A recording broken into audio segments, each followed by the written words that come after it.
GP সিঙে যদি ভাবিছে যে অসমীয়া যদি ঠাণ্ডা কৰিম তেতিয়াহ'লে তেওঁ মূৰ্খৰ স্বৰ্গত বাস কৰিছে। প্ৰতিবাদ কৰাৰ আমাৰ পূৰ্ণ অধিকাৰ আছে।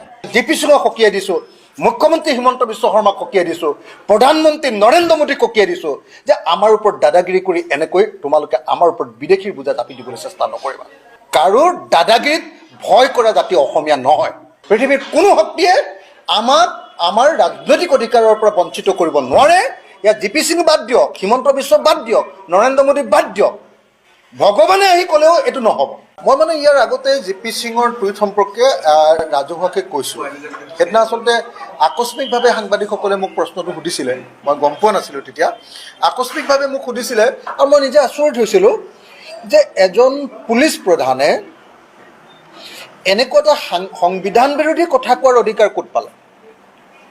সংবিধান বিৰোধী কথা কোৱা, বন্ধ, প্ৰতিবাদ, ধৰ্ণা, ধৰ্মঘট, অনশন, পদযাত্ৰা, এইবিলাকতো আপোনালোকে সকলোৱে আমি সকলোৱে জানো যে এইবিলাক গণতান্ত্ৰিক আন্দোলন এটাৰ পাৰ্ট।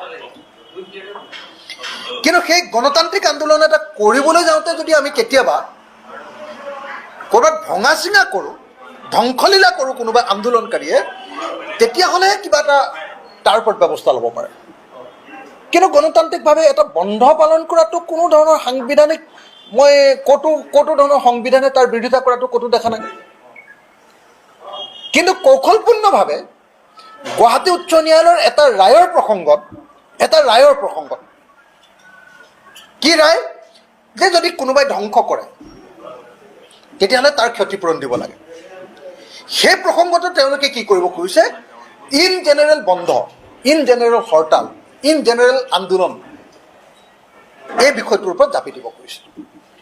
গতিকে এজন ডিজিপিয়ে, এজন পুলিচ প্ৰধানে এজন ৰাজনৈতিক ব্যক্তিৰ নিচিনাকৈ এনেকুৱা ধৰণৰ এটা সাংবিধানিক মুৰব্বী পদ এটাত থাকে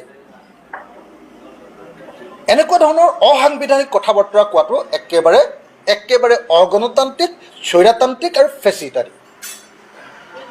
গতিকে মই সকীয়াই দিছোঁ, ডিজিপি জিপি সিঙক মই সকীয়াই দিছোঁ যে এনেকুৱা ধৰণৰ ভয় ভাবুকি দি এটা জাতিক তেওঁ যদি সৈমান কৰিব খুজিব পাৰিম বুলি ভাবিছে, তেতিয়াহ'লে এইটো ভুল ভাবিছে। এইটো অসমীয়া জাতি হয়। 1910 চনৰ পৰা আমি প্ৰব্ৰজনৰ বিৰুদ্ধে প্ৰতিবাদ কৰি আহিছোঁ। অসমীয়া জাতিয়ে 1910 চনৰ পৰা আমি প্ৰব্ৰজনৰ বিৰুদ্ধে, বিদেশীৰ বিৰুদ্ধে প্ৰতিবাদ সাব্যস্ত কৰি আহিছোঁ। আৰু জাতিটোক প্ৰব্ৰজনে যে ধ্বংস কৰিছে প্ৰত্যেকজন অসমীয়াই বুজি পায়। এতিয়া স্পন্সৰশ্বিপ দি ধৰ্মৰ ভিত্তিত নাগৰিকক আনি ইয়াত নাগৰিকত্ব দিব খুজিছে।